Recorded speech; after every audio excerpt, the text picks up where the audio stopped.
We finally made it through the Rise of Red Skull box. We have now moved on to Ant-Man, and we're going to cover all the aspect cards in there, so I'm really excited for that. And before we do, and we jump into them, make sure to scroll down and hit the like button, obviously, but hit subscribe, turn on notifications. That stuff really helps out a ton. It lets you know when new videos come out, so you can watch the new videos and support the videos, which means a lot to me. Also lets you know about the live streams, because we have a really fun experience over there. It's a great time. By the way, you should go over to twitch.tv/G20 Woodwork and hit the follow button over there. We're almost at 1,000 followers, which is really cool. But on that side, it's a lot more interactive. There's more tools on Twitch to help the live streams than there is on YouTube. You can watch on either one, but there's more interaction over on the Twitch side, so it's a lot of fun there. All right, so we're going to cover these two cards. Kind of excited for this. I'm excited for a new hero. I'm excited to kind of cover a new hero and talk about these cards. Both of them are going to be allies. We're going to be talking about Ant-Man Hank Pym and also Giant Man. These are two allies that I actually enjoy running a fair amount. So let's talk a bit about them. Now, really quick, this is a friendly reminder that whatever your opinions about these cards are, put them down in the comments, right? Other people enjoy reading them. I enjoy reading them. I want to learn more of how people are approaching this game and how they approach certain allies and what they do with it.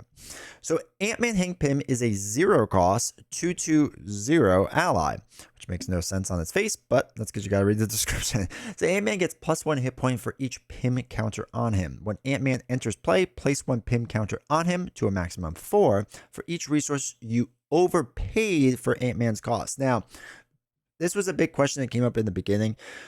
Does the power of leadership generate 2 resources for Ant-Man? The answer is no, it does not, despite what I would like and what I've argued for. So power of leadership says double the number of resources this card generates while paying for a leadership card.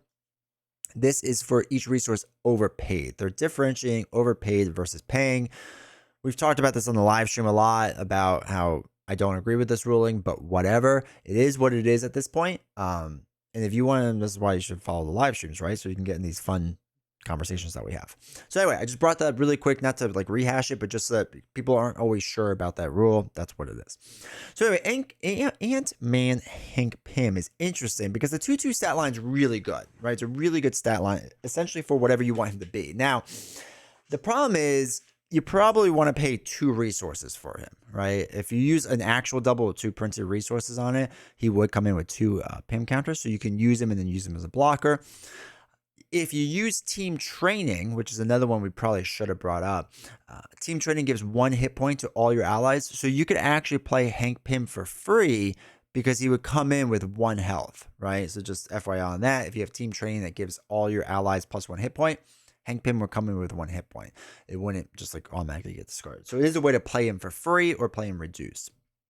So with that being said, I really enjoy team training with Hank Pym because it makes him a little easier to play. It makes him even cheaper. And again, he has a really good stat line. I, generally speaking, will try to stack Hank Pym as much as possible, right? Because I think that if I can get team training out there and pay 2 resources so that he's got 3 life. So I basically pay only two costs for a 2/2 ally. That's really good to get 2 rounds of whatever in, right? Thwarting or something. And then get him as a cheap block. I really like it. There's different ways to play with Hank Pym. I think he's really good. I think he's really fun. I thoroughly enjoy him. He ends up in all my Avenger leadership decks. But he ends up in decks outside of that as well because he's just so good overall, in my opinion. So anyway, that's with him. Giant Man is a little tougher. We've talked about this in the past, that 5-cost allies can be tough to play, but this one might be worth it. So he's a 5-cost ally, 2/2/4 stat line. Giant Man gets +2 attack while he has 3 or more remaining hit points. So what's interesting about this is, again, if you quote unquote Voltron build him out, right? Which basically just means that you're just putting him a lot of supports on him or upgrades or whatever to make him stronger. If you give him a lot more life, right? That's more than 3, then he will be swinging 4 each time.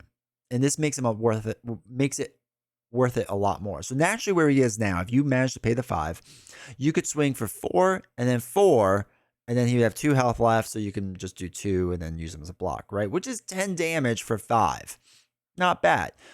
But if you have a team training out there, and now you're doing a 4, 4, 4, and 2, right? Which is 12, 14. 5 for 14 is much better. Now, if you put a card that increases his health and maybe also increases his attack and defense, right? He's doing a lot more. He's, for me, a candidate of a card that I really want to add more upgrades or supports to. By himself, he's not bad. For a 5 for 8 trade-off, or I'm sorry, 5 for 10 trade-off, so I can't do math, and then a block, maybe isn't worth it if you're the standard is 3 for 8.